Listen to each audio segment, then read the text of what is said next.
Okay, welcome everyone to the deep dive. So today we've got a source here, a report from Reuters, which is actually citing CBS News.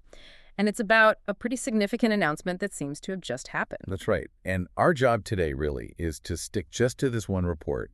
What are the absolute key things this specific source tells us? Exactly. We want to cut through any surrounding noise and just focus here.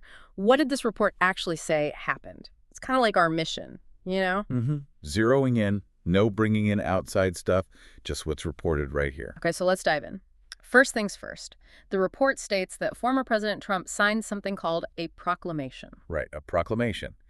And it gives a date. Yeah, it does. June 4th, 2025. Very specific. And the core of it, what does the source say this proclamation does? It puts a travel ban in place. That's the main action reporter. Travel ban. Right. Okay, and does it say who it affects? It does. And again, it's specific. The source says it applies this ban to 12 countries. 12. Not just some countries or several countries. 12. Right. That number 12 is explicitly mentioned in the report we have here. And, that's interesting in itself.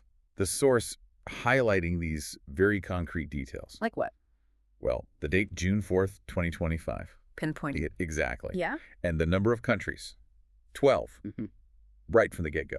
It gives you, a very particular picture of the announcement as it's being reported. Right. It immediately tells you, based on this report anyway, the timing and the initial scope, I guess. Exactly. Scope is a good word. Oh. It anchors the news, doesn't Yeah. it? Specific day, specific number of targets.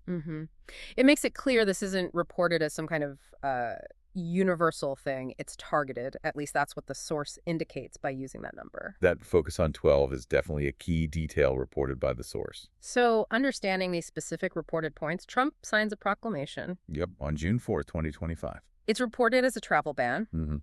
And the source says it applies to 12 countries. Those seem to be the core facts from this particular report. That really is what it boils down to, based purely on what we have in front of us. It's about disciplined reading of the source, right? Yeah. Understanding what it claims happened.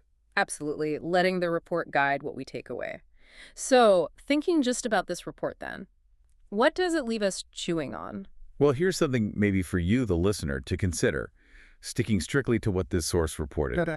Given that the report is so specific, it calls it a ban. It gives that exact number, 12 countries. What might the source's emphasis on that specific limited number, rather than, say, describing it more vaguely? What might that reported specificity implicitly suggest? Suggest about what? About how the proclamation itself is being framed or maybe understood, at least within this particular news report. Why highlight 12 so clearly? So looking at the way the source reports the detail, not just the detail itself. Exactly. Just focusing on the source's choice. Interesting. Something to definitely mull over as you keep track of how things unfold. Keep that curiosity going.